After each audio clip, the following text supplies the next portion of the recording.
Apakah kamu pernah tahu bahwa Eropa hampir hancur bukan oleh perang, bukan oleh pedang, melainkan oleh seekor hewan kecil yang bersembunyi di sudut-sudut gelap kota?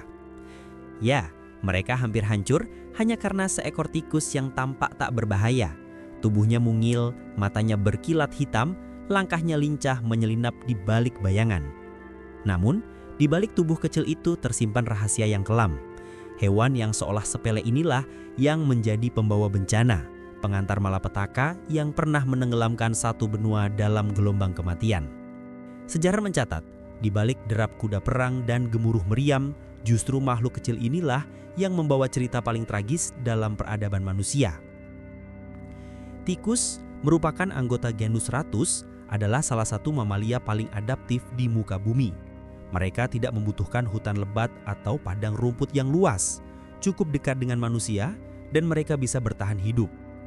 Ukuran tubuhnya sederhana, hanya sekitar 15 hingga 20 cm. Tetapi kemampuan mereka menyesuaikan diri membuat tikus mampu menguasai hampir setiap kota di dunia. Mereka memakan apa saja, mulai dari biji-bijian yang tersimpan di lumbung, sisa makanan yang tercecer di dapur, hingga kabel listrik yang tersembunyi di rumah modern. Lebih dari itu, tikus berkembang biak dengan kecepatan luar biasa. Seekor tikus betina mampu melahirkan belasan kali hanya dalam setahun, menghasilkan ratusan keturunan dalam waktu singkat. Setiap celah sempit, setiap sudut gelap bisa menjadi sarang baru bagi mereka. Maka tidak heran, dimanapun manusia berada, hampir selalu ada tikus yang mengikuti. Mereka seperti bayangan yang tidak pernah lepas dari peradaban, pengikut abadi yang muncul dari lorong-lorong, selokan, hingga gudang penyimpanan. Dan justru kedekatan inilah yang terjalin begitu lama antara manusia dan tikus, yang pada satu masa dalam sejarah mengantarkan bencana terbesar bagi umat manusia. Sejak manusia pertama kali menyimpan hasil panen, tikus menemukan surga barunya. Lumbung-lumbung yang penuh dengan gandum, padi, atau beras menjadi pesta tanpa akhir, sumber makanan yang tak pernah habis. Dari peradaban kuno di Timur Tengah, mereka perlahan mengikuti jalur perdagangan, menyelinap di antara karung, menumpang di kapal-kapal kayu, dan akhirnya menyebar ke benua-benua. Abad pertengahan di Eropa menjadi panggung besar bagi mereka. Kota-kota padat dengan jalan sempit, sampah yang menumpuk di sudut-sudut kota, dan sanitasi yang buruk adalah rumah yang nyaman bagi tikus. Mereka berkembang biak di lorong gelap, di balik dinding rumah, hingga di bawah lantai istana. Tanpa disadari, hubungan diam-diam antara manusia dan tikus inilah yang membuka pintu menuju salah satu tragedi paling kelam dalam sejarah. Sebuah tragedi yang tidak datang dari pedang atau tanah, melainkan dari makhluk kecil yang bersembunyi di balik bayangan, menunggu saatnya mengubah wajah peradaban. Pada tahun 1347, kapal-kapal dagang tiba di pelabuhan Eropa, membawa rempah, kain, dan berbagai barang berharga dari timur. Namun, bukan hanya komoditas yang turun dari geladak. Ada penumpang gelap yang ikut serta, tikus hitam, yang tubuhnya dipenuhi kutu. Dan di dalam tubuh kutu itu, bersembunyi sesuatu yang jauh lebih mematikan, yaitu bakteri Yersinia pestis. Dalam hitungan minggu, penyakit mulai menyebar dari satu kota ke kota lain. Gejalanya mengerikan, demam tinggi yang mendadak, kelenjar getah bening yang membengkak sebesar telur, tubuh yang menghitam oleh perdarahan di bawah kulit. Kematian datang begitu cepat, kadang hanya dalam 2 atau 3 hari sejak gejala pertama muncul. Orang-orang menjuluki tragedi ini sebagai The Black Death atau wabah hitam. Antara tahun 1347 hingga 1351, bencana itu menyapu seluruh Eropa, merenggut nyawa antara 25 hingga 50 juta jiwa, hampir sepertiga dari seluruh populasi benua.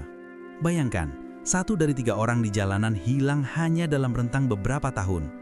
Kota-kota lumpuh, desa-desa mendadak sunyi, lonceng kematian berbunyi tanpa henti, dan rasa takut menggulung tanpa ampun. Semua itu berawal dari hewan kecil yang selama berabad-abad hidup berdampingan dengan manusia, tanpa pernah disadari betapa besar bayangan yang mereka bawa. Tikus bergerak tanpa banyak terlihat, menyusup dari kapal ke dermaga, dari kota ke desa, membawa serta kutu-kutu kecil di tubuh mereka, pembawa maut yang tak kasat mata. Dalam senyap, kematian berpindah mengikuti langkah mereka. Warga tidak pernah benar-benar mengerti apa penyebabnya. Sebagian yakin bahwa wabah adalah hukuman Tuhan atas dosa-dosa manusia, sebagian lagi menuding kaum asing atau kelompok tertentu sebagai biang keladi, sehingga lahirlah perburuan kambing hitam. Ada pula yang hanya bisa pasrah pada takdir, menunggu giliran mereka dipanggil oleh kematian. Gereja yang selama ini menjadi tempat orang mencari penghiburan, kehilangan wibawa ketika doa-doa dan prosesi suci tak mampu menghentikan laju kematian. Perdagangan terhenti, jalur-jalur dagang sepi, ladang-ladang ditinggalkan, tidak lagi digarap. Rumah-rumah kosong, desa demi desa sunyi, keluarga-keluarga terkubur tanpa upacara, hanya ditumpuk bersama ribuan jenazah lain di kuburan massal.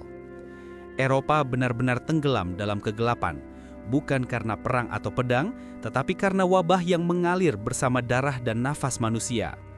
Dan wabah itu tak bisa dipisahkan dari keberadaan tikus yang diam-diam selalu mengikuti jejak peradaban. Namun sejarah tidak pernah sesederhana itu. Selama berabad-abad, jari kita selalu menunjuk pada tikus sebagai biang keladi tunggal dari tragedi besar itu. Bayangan mereka menghantui setiap cerita tentang wabah hitam. Namun penelitian modern mulai membuka lapisan baru dalam kisah ini. Sejumlah ilmuwan berpendapat bahwa penyebaran wabah mungkin tidak hanya berasal dari kutu tikus, melainkan juga dari kutu yang hidup di tubuh manusia. Parasit yang memular langsung antar individu mempercepat laju bencana. Sebuah penelitian penting oleh Niels Stenset dan timnya dari University of Oslo pada 2018 yang dipublikasikan dalam Proceedings of the National Academy of Sciences menunjukkan bahwa pola penyebaran wabah hitam jauh lebih sesuai dengan transmisi antar manusia ketimbang sekedar pergerakan tikus. Artinya, tikus mungkin bukan satu-satunya pelaku, namun mereka tetap menjadi pintu masuk bagi penyakit mematikan itu, penghubung pertama yang membuka jalan bagi tragedi. Dengan kata lain, tanpa kehadiran tikus, mungkin kisah kelam ini tidak pernah tercatat dalam sejarah peradaban manusia. Wabah tidak hanya mematikan tubuh, tetapi juga mengguncang fondasi masyarakat. Dengan populasi yang menyusut drastis, tenaga kerja menjadi langka. Para petani mulai berani menuntut upah lebih tinggi, sementara para bangsawan kehilangan sebagian besar kendali atas tanah dan rakyatnya. Perlahan, sistem feodalisme yang selama berabad-abad mengikat Eropa mulai retak dari dalam. Gereja yang selama ini menjadi penopang spiritual masyarakat ikut terguncang. Doa-doa dan prosesi sakral tidak mampu menghentikan laju kematian, dan wibawa agama mulai goyah. Banyak orang kehilangan kepercayaan, mencari jawaban baru di luar tembok gereja. Sebagian sejarawan percaya, justru dari kegelapan wabah inilah cahaya baru mulai muncul, cahaya yang kelak dikenal sebagai Renaissance. Seni berkembang, ilmu pengetahuan menemukan ruang untuk tumbuh, dan cara pandang manusia terhadap dunia serta dirinya sendiri mulai berubah. Ironisnya, penderitaan yang ditimbulkan oleh hewan kecil yang bersembunyi di selokan dan lorong-lorong kota menjadi pintu menuju kebangkitan Eropa. Dari reruntuhan kematian, lahir dorongan untuk mencipta, memahami, dan melihat dunia dengan mata yang baru. Kini, berabad-abad setelah wabah hitam merenggut jutaan jiwa, tikus masih tetap hidup berdampingan dengan manusia. Di kota-kota besar, mereka berlarian di sepanjang got, bersarang di gudang-gudang yang lembab, bahkan menyusup masuk ke dalam rumah tanpa disadari. Mereka tidak lagi membawa Yersinia pestis seperti di masa silam, tetapi ancaman baru tetap hadir, leptospirosis, salmonella, hingga hantavirus, penyakit yang senyap namun berbahaya. Bedanya, kali ini manusia memiliki senjata pengetahuan, vaksin, antibiotik, sanitasi, serta sistem kota yang lebih modern membuat kita tidak lagi tak berdaya seperti masyarakat Eropa di abad pertengahan. Kita mampu melawan, mampu mengendalikan, meski tidak pernah sepenuhnya terbebas. Namun tetap saja, tikus adalah pengingat yang sunyi. Mereka mengajarkan bahwa musuh terbesar kita tidak selalu berwujud besar, tidak selalu datang dengan raungan atau gemuruh perang. Kadang justru hadir dalam bentuk yang kecil, diam, dan nyaris tak terlihat, namun mampu mengguncangkan peradaban. Sejarah tikus pada akhirnya adalah cermin dari sejarah manusia itu sendiri. Kita membangun kota dan mereka ikut menghuninya. Kita menyimpan makanan, mereka hadir tanpa diundang. Kita mengarungi lautan, mereka ikut menumpang di lambung kapal. Mereka adalah penumpang gelap peradaban, selalu ada di mana manusia berada, selalu bersembunyi di balik bayangan. Meski tubuhnya kecil, pengaruh mereka pernah mengguncang dunia. Wabah hitam adalah bukti pahit bahwa peradaban bisa runtuh bukan hanya oleh perang, bencana alam, atau perebutan tahta, tetapi juga oleh hewan mungil yang selama ini kita anggap remeh.